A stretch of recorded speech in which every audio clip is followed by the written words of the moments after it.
कहां से हुआ? पानी की बूंदों से।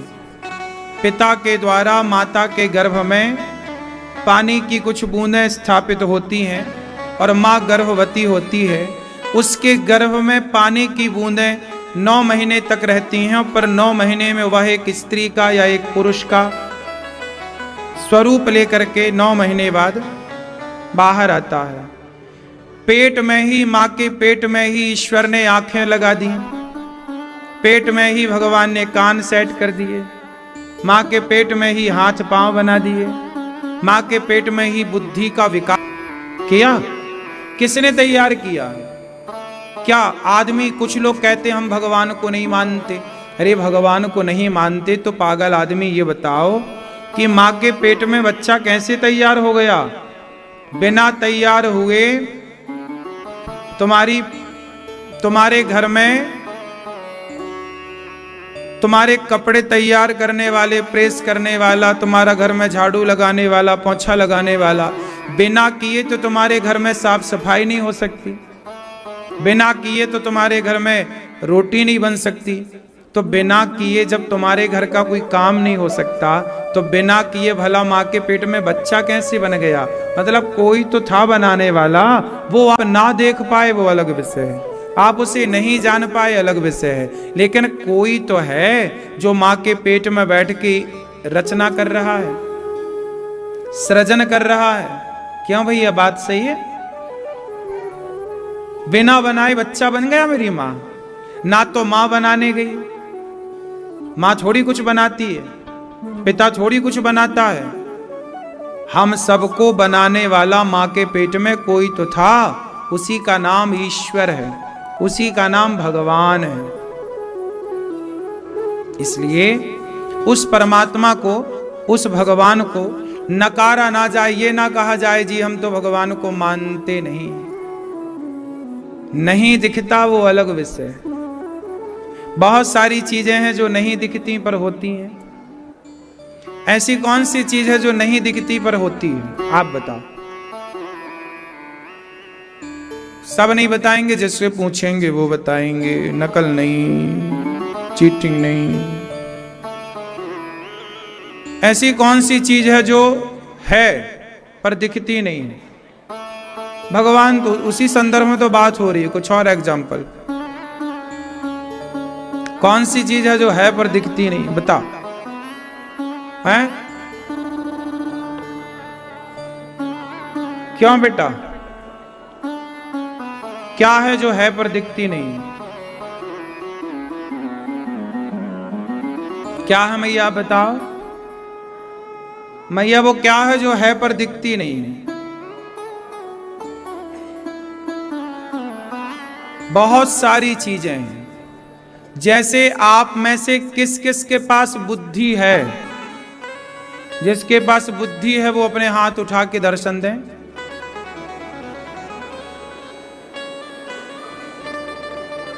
है? आप बताओ, सबके पास बुद्धि है, क्या बुद्धि दिखती है? दिखती है? नहीं। आपके किस किस के शरीर में, कमर में, हाथ में, पांव में, घुटनों में दर्द है? किसके शरीर में दर्द है?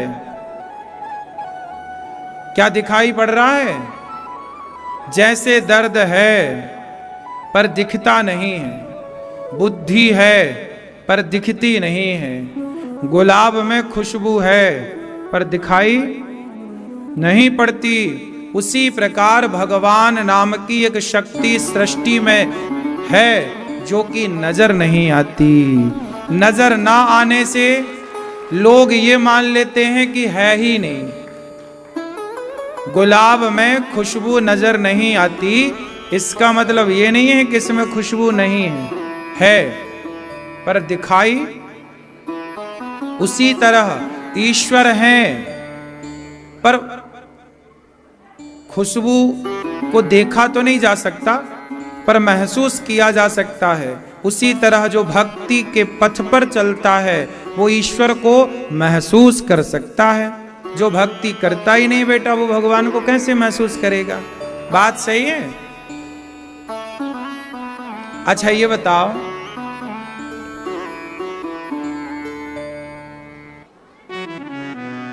ये गुलाब में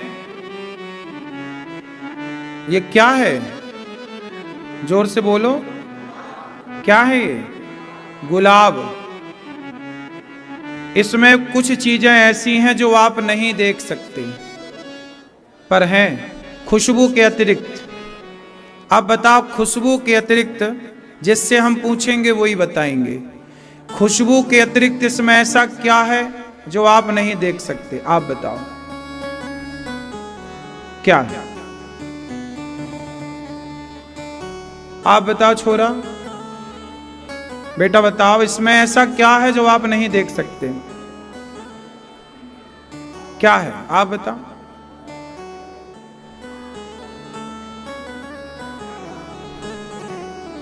क्या भैंस?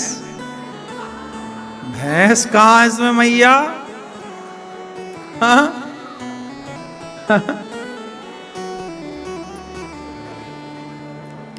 इसमें एक चीज और है जो है, पर उसे आप नहीं देख पा रहे हैं। क्या है? देखो इसको ध्यान से। क्या है? पुष्प की शहद को देख सके, लेकिन है कौन देख सकता है? कौन खींच सकता है? सिर्फ मधुमक्खी। जैसे गुलाब में, जैसे पुष्प में, कलियों में शहद व्याप्त है, पर देख कौन सकता है? निकाल कौन सकता है? केवल मधुमक्खी। उसी तरह इस सृष्टि के कण कण में भगवान व्याप्त है, पर भगवान को देख कौन सकता है? जो भक्त का दृष्टि होगा, भक्त की दृष्टि होगी, भक्त का भाव होगा। भक्त हो प्रहलाद जैसा, तो खंबे से प्रकट भय कि नहीं भगवान?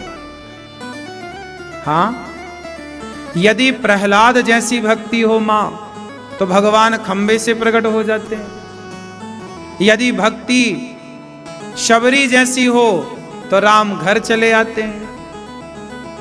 बस बात यही है कि हम उस कोटि के भक्त बन ना पाए और दोष भगवान को देते रहे कि भगवान तो दिखते ही नहीं। भगवान तो तैयार हैं दिखने के लिए। हम तैयार हों उन्हें देखने की क्षमता तो हम रखें। हम में तो काबिलियत हो, हम में ही क्षमता नहीं है, तो हम कैसे देखें भगवान को? अच्छा ये बताओ, भगवान श्री कृष्ण को दुर्योधन ने देखा था कि नहीं? बोलो, क्या दुर्योधन ने कृष्ण को जाना, पहचाना? भगवान दिख जाएं तो भी हम जान पाए, इसकी क्या गारंटी?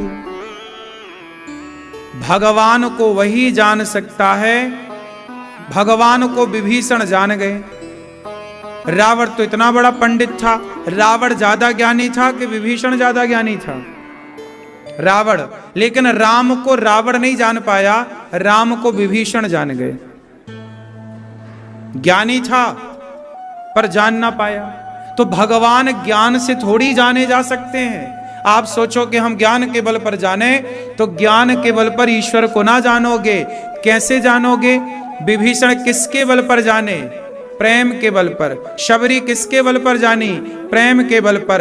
रावण ना जान पाया, पढ़ा लिखा, अंगूठा छाप शबरी जान गई, क्योंकि प्रेम करने वाला ही परमात्मा को जान पाएगा, पहचान पाएगा। वरना ज्ञान की अकड़ रखने वाला खोखा है, खाली है, बिल्कुल कोरा है।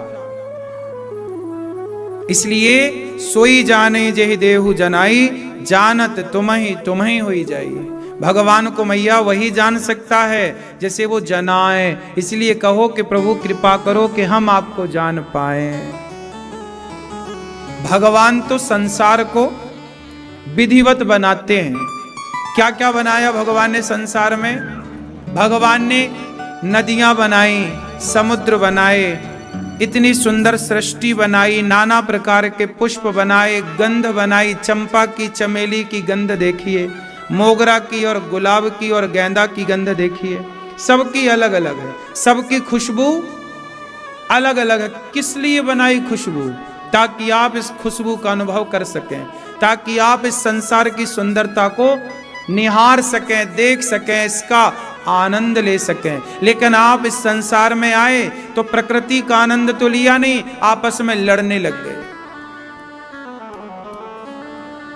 आपस में लड़ने लग गए। आज ही हमने सुबह की कथा में कहा कि भगवान ने संसार में जब भेजा था तो भगवान ने क्या भेजे थे? आप संसार में जब आए तो क्या बनकर आए? ईश्वर के घर से आप आए तो मनुष्य बनकर आए थे ना। भगवान ने सबको क्या बनाया था? बोलो, मनुष्य, इंसान। ईश्वर ने क्या बनाए? जोर से। भगवान ने क्या बनाए? भगवान ने सबको इंसान बना के भेजा था। लेकिन यहां आने के बाद कोई हिंदू बन गया, कोई मुस्लिम बन गया, कोई ईसाई बन गया, कोई पारसी बन गया, कोई यहूदी बन गया, कोई ब्राह्मण बन गया, कोई क्षत्रिय बन गया, कोई वैश्य बन गया। जबकि ईश्वर ने जब बनाया तो क्या बनाया? बोलो, इंसान बनाए। ऐसे इंसान बनाए जो इंसान, अच्छा ये बताओ मुझे आप लोग कि ईश्वर ने इंसान क्यों बनाए? ईश्वर ने तो कुत्ता भी बनाया, ईश्वर ने तो बिल्ली भी बनाई, ईश्वर ने शेर भी बनाया, ईश्वर ने हाथी भी बनाए, ईश्वर ने चींटी बनाई, शेर बनाया, सांप बनाया, मछली बनाई, पक्षी बनाए। जब ईश्वर ने इतना कुछ बनाया तो ईश्वर ने इंसान क्यों बनाए? मनुष्य क्यों बनाया? क्यों? मैया, भगवान ने इंसान काहे बनाए? बताओ। ये मैया, लाल मैया, गुलाबी मैया, भगवान ने संसार में इंसान काहे बनाए? कुत्ता बिल्ली सब तो बनाया, मनुष्य क्यों बनाए? हाँ, ठीक है, आप बताओ, आपका क्या विचार है? क्यों बनाया भगवान ने ईश्वर संसार में इंसान, हमें और आपको? है? थोड़ा जोर से बोलो मेरी माँ, हमारा भी बुढ़ापा आ रहा है अब धीरे से, सुनाई वनाई थोड़ा कम जा रहा है। मैया, ओ मेरी माँ, मैया, भगवान ने काहे बनाए इंसान?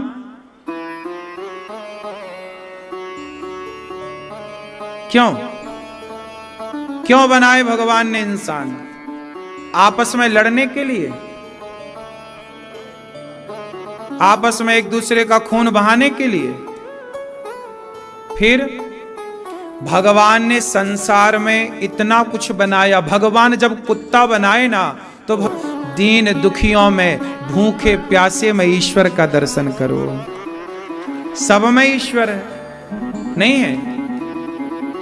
भगवान ने सबकी भलाई के लिए हमें भेजा, इसलिए मानव, वही मानव इंसान इंसान है जो सबकी भलाई करे। भला कीजिए भला होगा।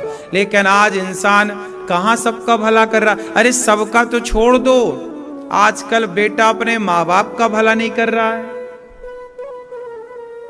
क्यों? पत्नी अपने पति का भला नहीं कर पा रही है, पति अपनी पत्नी का भला नहीं कर पा रहा है, पत्नी अपने पति का भला नहीं कर पा रही है। औरों का भला कोई क्या करे? अपनों का ही कर ले तो भी कल्याण है, पर अपनों का भी भला नहीं हो पा रहा है। क्यों? मैं यह बात सही है?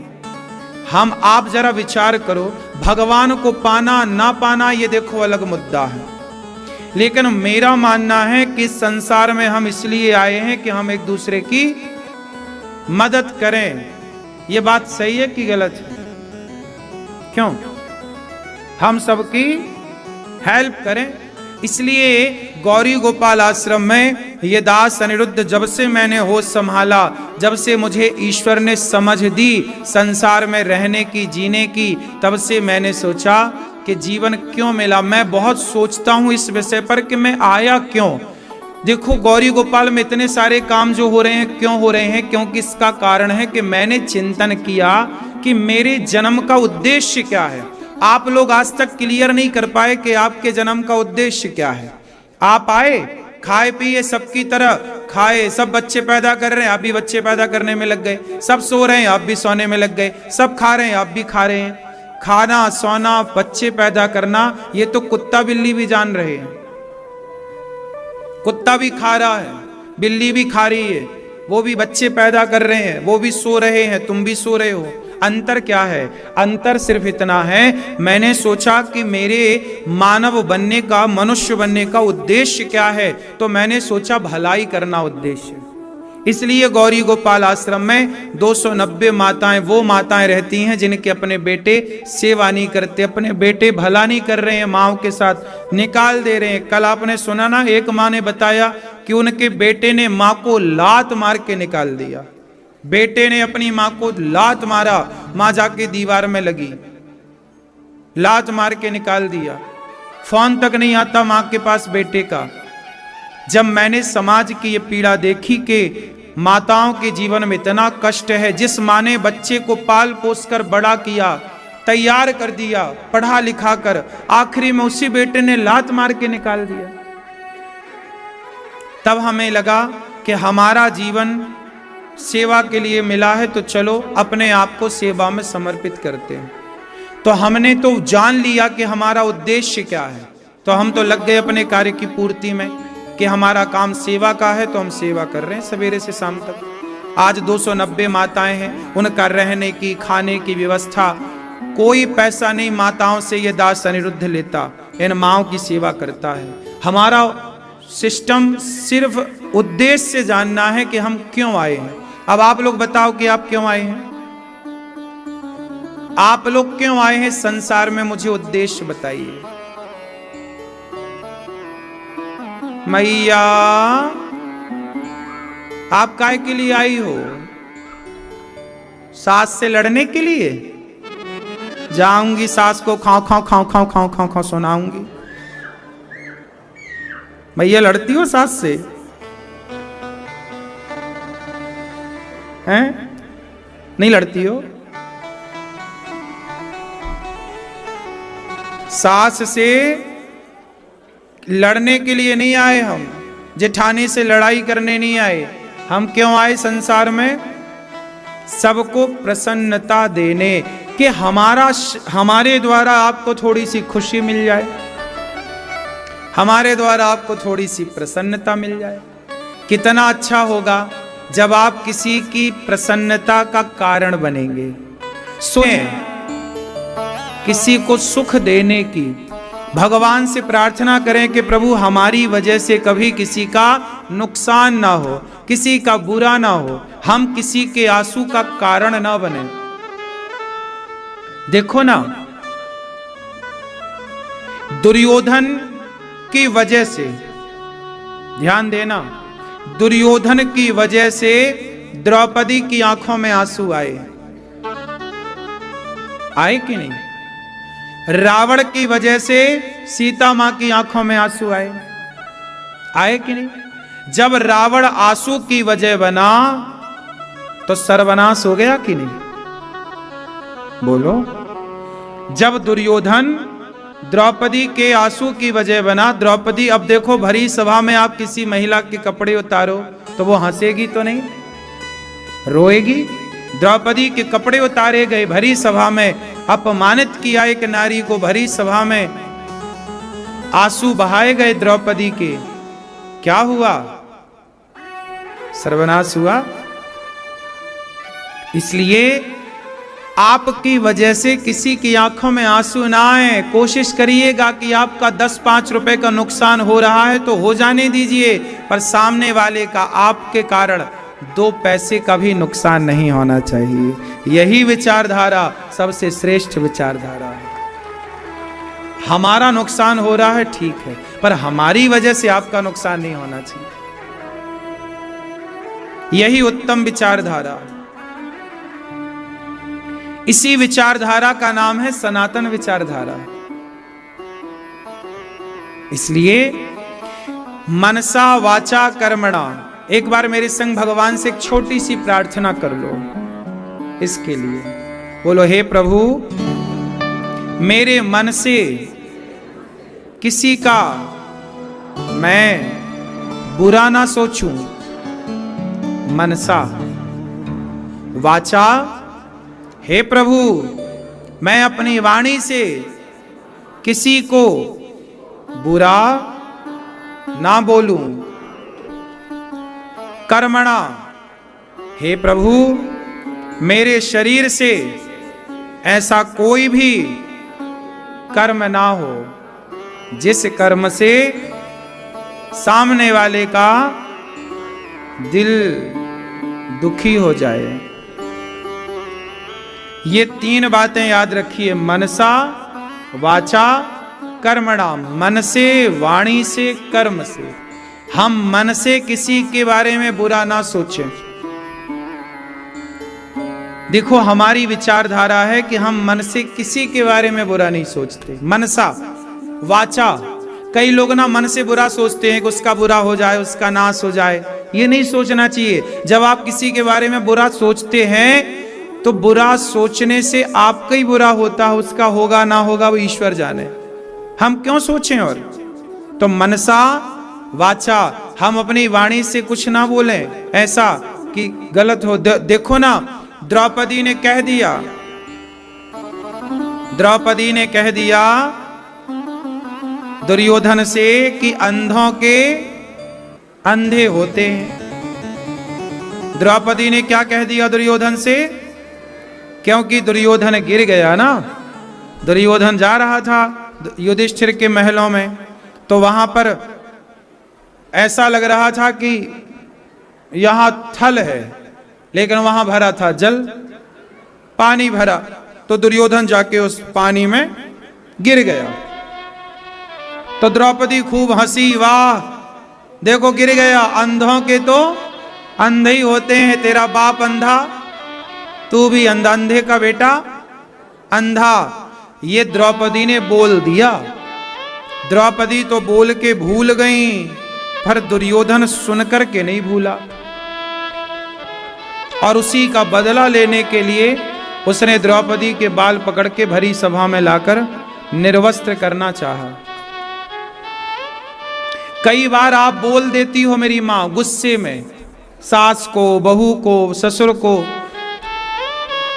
पति को, पत्नी को, पड़ोसी को आप बोल देते हैं और हम बोल करके भूल जाते हैं। लेकिन हमने जिसको बोला है क्या वो भूला होगा? जैसे पति पत्नी की बातें होती हैं, 2 बातें पत्नी ने बोल दिया, 2 बातें पति ने बोल दिया। कुछ बातें हम भूल जाते हैं, कुछ बातें आप भूल जाते हैं, पर कुछ बातें नहीं भुलाई जाती। ये बात सही है कि गलत है ना? सास कुछ कहती है, बहू कुछ कहती है। कुछ बातें भूल जाती होंगी, पर कुछ बातें बहू को लग जाती होंगी, कुछ बातें सास को लग जाती होंगी। क्यों मेरी माँ, आपको कुछ बातें लग गई क्या? बहू ने कुछ ऐसा बोल दिया? हाँ? मैया का ऐसा बोलती हो बहू?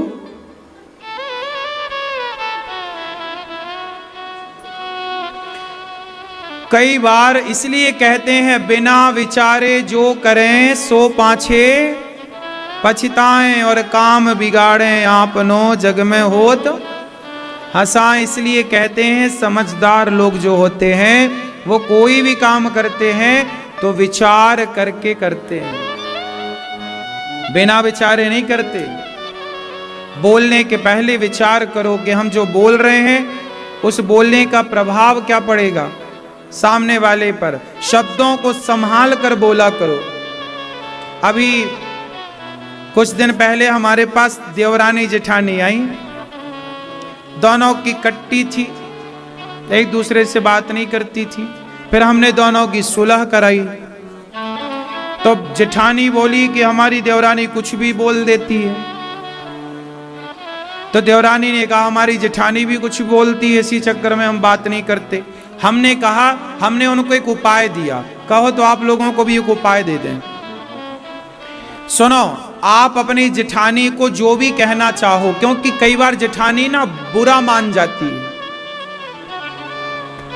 देवरानी को भी शब्दों का बुरा लग जा रहे, ऐसा बोल दिया मेरी देवरानी ने, मेरी जेठानी ने। तो मैं आप लोगों को एक उपाय देता हूं, इससे कभी लड़ाई नहीं होगी। आप एक कागज लो, एक कलम लो, जेठानी से जो भी बातें करनी है पहले कागज में लिखो कि जेठानी को ये सब कहना है, ये बातें करनी है। और जेठानी को जो कहना है कागज में लिखो और फोटो खींच के उसके व्हाट्सएप पे भेज के चेक कराओ कि बहन हम आपसे ये कहना चाहते हैं, चेक कर लो, कोई करेक्शन हो तो बताओ, हटा दें कुछ शब्द। क्यों? आप अपनी जेठानी को जो कहना चाहती हो, जो भी बात करना चाहती हो, तो पहले कागज में लिख लो, उसी को चेक कराओ कि बहन ये बोल दूं, क्या बुरा तो नहीं लगेगा? क्यों मैया, ऐसा आपने बोल दिया, बुरा लग गया। इसलिए हम कहते हैं सबसे बढ़िया क्या। एक बार क्या हुआ, अकबर ने बोला बीरबल से, ए बीरबल तुम बड़े बुद्धिमान हो, हमें तुम्हारे पिताजी से मिलना है। जब बेटा इतना बुद्धिमान है तो बाप कितना बुद्धिमान होगा। तो अकबर ने बोला बीरबल कल अपने पिता को लेके आना। जी हुजूर ले आऊंगा। बीरबल गए अपने पिताजी से, बोले पिताजी महाराज ने बुलाया है, चलना है। अब तो बीरबल के पिताजी बिल्कुल सीधे साधे थे, वो डर गए कि महाराज कोई गलती हो गई तो राजा दंडित करेगा। बीरबल ने अपने पिताजी को कहा कि बस आपको बोलना नहीं है, चुप, राजा कुछ भी पूछे आपको चुप रहना है, थोड़ा मुस्कुराते रहना है, बाकी मैं संभाल लूंगा। अब पिताजी डरते डरते आए बीरबल के दरबार में खड़े भये।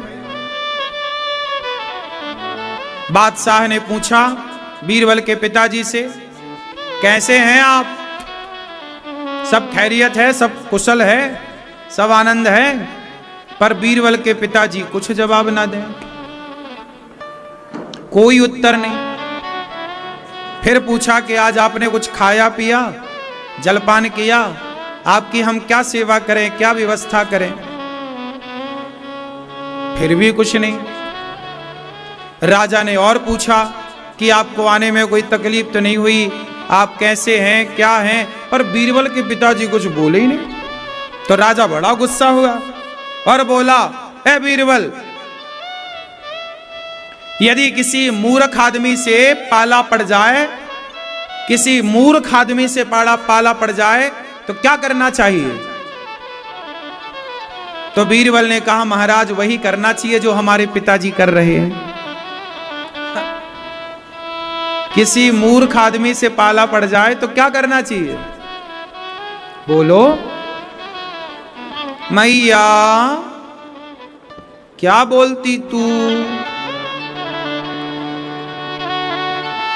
लाल मैया कहां चली मेरी मां? सब ठीक है? गुस्सा हो गई क्या मेरी मां? पगड़ी वाले दादाजी जा रहे हैं, टाटा कर लो, टाटा। अच्छा ये बताओ, मूर्ख आदमी से पाला पड़ जाए तो क्या करें? बोलो, चुप रहो। बीरबल के पिताजी क्या कर रहे हैं?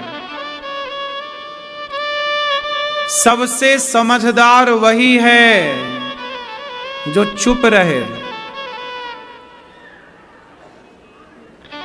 कबीरदास जी से पूछा एक आदमी ने, बोला मैं तो भगवान को मानता नहीं, भगवान तो होते ही नहीं। कबीरदास जी बोले बहुत अच्छा बोल रहे हो, भगवान तो होते ही नहीं। हाँ बात ठीक है।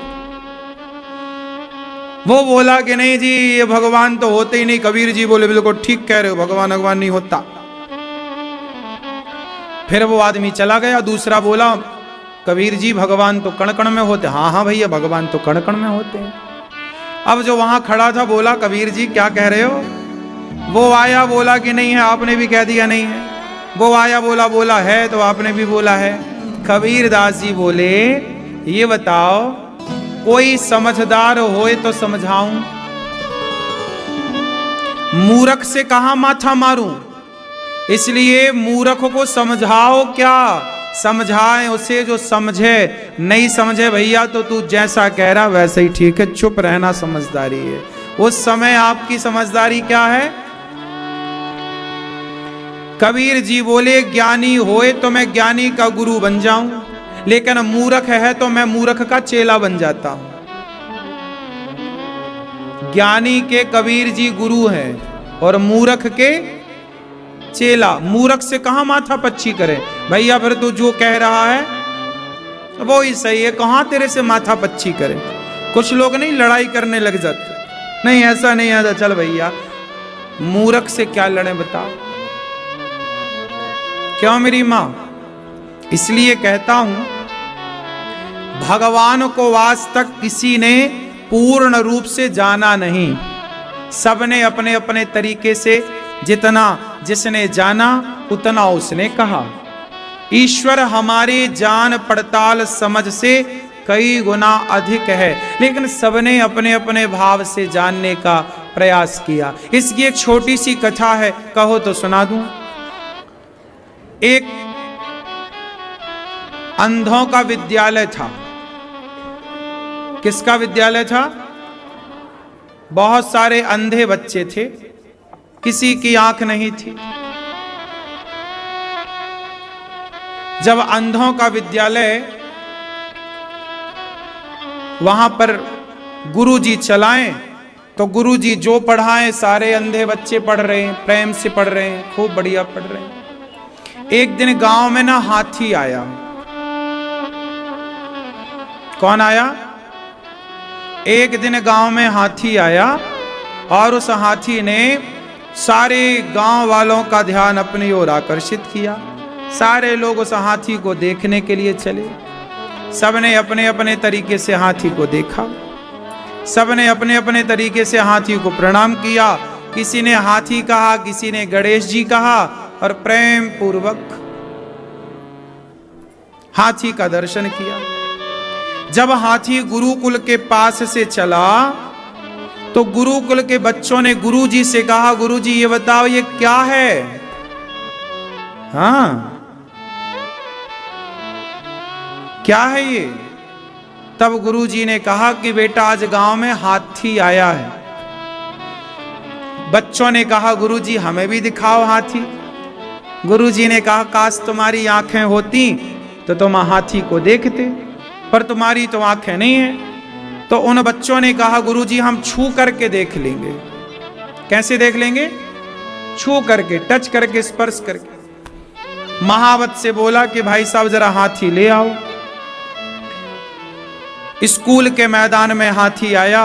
सारे बच्चों को गुरुजी ने ग्रुप बाई भेजा, 5-5 बच्चों को। फिर गुरुजी ने दूसरे ग्रुप के बच्चों को भेजा। तो फिर तब तक हाथी बैठ गया तो किसी ने हाथी का पेट पकड़ा, किसी ने दांत पकड़े, किसी ने कान पकड़े। तो जिसने जितना पकड़ा उसी को पूरा मान लिया। उनको लगा इतना यही हाथी है। कान पकड़े तो लगा अच्छा सूपे की तरह, सुपड़े की तरह हाथी है। अब पूरा बच्चों ने, सारे बच्चों ने हाथी देख लिया। हाथी चला गया। गुरुजी ने बच्चों को बिठाया, पूछा बच्चों बताओ हाथी कैसा था? बच्चों ने, गुरुजी हाथी झाड़ू की तरह है बस। एक ने कहा गुरुजी गलत बोल रहा है, हाथी झाड़ू की तरह नहीं, खंबे की तरह था, खंबे की तरह मोटा। तीसरे ने बोला गुरुजी दोनों गलत बोल रहे हैं, हाथी सुपड़े की तरह था, सूपे की तरह। चौथे ने कहा गुरुजी सब गलत बोल रहे हैं, हाथी दीवार की तरह था। गुरुजी ये सब गलत बोल रहे हैं, हाथी नीचे पतला था, 2 छेद नीचे थे, ऊपर मोटा था। उसने सूंड पकड़ी। अब सबके दल हो गए। पूंछ वाले दल अलग, जिसने पूंछ पकड़ी उनका दल, जिसने पांव पकड़ा उनका दल, जिसने कान पकड़े उनके दल। अब दल हो गया पूरा दल। कितने दल हो गए? 5-7 दल हो गए और सारे लोग दल में जाने लग गए। अब क्या हुआ? पूंछ वाले बोले नहीं हम सही बोल रहे हैं, हमने हाथी को देखा झाड़ू की तरह था। दूसरे ने कहा तुम सब गलत बोल रहे हो, हमने तो खूब होशो हवास में देखा है खंबे। कौन बच्चा सही बोल रहा है बेटा? हैं? सब सही बोल रहे हैं, सब सही बोल रहे हैं। चलो आप कह रही हैं सब सही बोल रहे हैं, आप बताओ मैया इन बच्चों में कौन सही बोल रहा है कौन गलत बोल रहा है, आप बताओ। सुना कि नहीं आपने? तो सुनाओ फिर कौन सही है।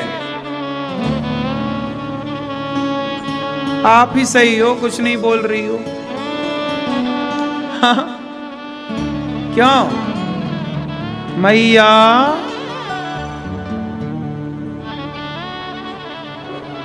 बताओ ये मैया क्या मोबाइल चला रही, क्या जुएं निकाल रही हो मेरी माँ? बताओ कौन बच्चा सही बोल रहा है? हैं? हैं? सब सही बोल रहे हैं। चलो आपने कहा, आप बताओ हरी बहन सब सही कि सब झूठ? हाँ मैया बोलो। पीछे वाले भक्त बताओ कौन सही बोल रहा है? हैं? सुनो मैया बताओ, नूतन मैया कौन सही बोल रहा है? कोई नहीं। ना तो सारे बच्चे सही बोल रहे हैं, ना तो झूठ बोल रहे हैं, ना तो सत्य बोल रहे हैं, ना तो झूठ बोल रहे हैं। ये बोल रहे हैं क्या?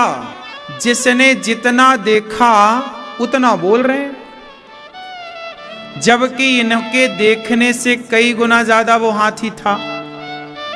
काश हिंदू कहता है कि भगवान ऐसा है, मुसलमान कहता है कि भगवान ऐसा है, सिख कहता है ईश्वर ऐसा है, ईसाई कहता है ईश्वर ऐसा है, यहूदी क्रिश्चियन सबकी अपनी अपनी बातें, सबका वो कह रहे हैं भगवान ऐसा है, वो कह रहे हैं हम सही है, हम सही है। पर सच्चाई ये है कि हम सब उस अंधे गुरुकुल के बच्चों की तरह हैं। वो अंधे बच्चे कौन? जो आपस में लड़ रहे हैं वही अंधे हैं। आप कह रहे हैं, हिंदू कह रहा है कि ईश्वर ऐसा है, मुस्लिम कह रहा है कि ईश्वर ऐसा है, ईसाई कह रहा है ईश्वर ऐसा है। भाई आप जो कह रहे हैं, आपने जितना जाना उसके बारे में आपने उतना कह दिया, जितना पकड़ा, जिसकी पकड़ में जितना आया उसने उतना कह दिया। लेकिन ईश्वर तो इतना है कि वो हमारी और आपकी पकड़ से परे है। हम और आप उसे कितना जाने, जितना हम जाने वो केवल 5% है। 95% ईश्वर को कौन जान सकता है? ईश्वर को वही जान सकता है जिसे स्वयं ईश्वर जनाना चाहें। सोई जाने जेहि देहु जनाई, जानत तुम्हें हुई जाई। जब भगवद गीता सुनाई अर्जुन को, और भगवान ने 11वें स्कंध में 11वें अध्याय में जब भगवान ने अर्जुन को कहा कि मैं तुझे विराट रूप दिखाऊंगा, तो अर्जुन के सामने जब भगवान विराट रूप में प्रकट भये तो अर्जुन की आंखें बंद हो गईं। क्या अर्जुन देख पाए?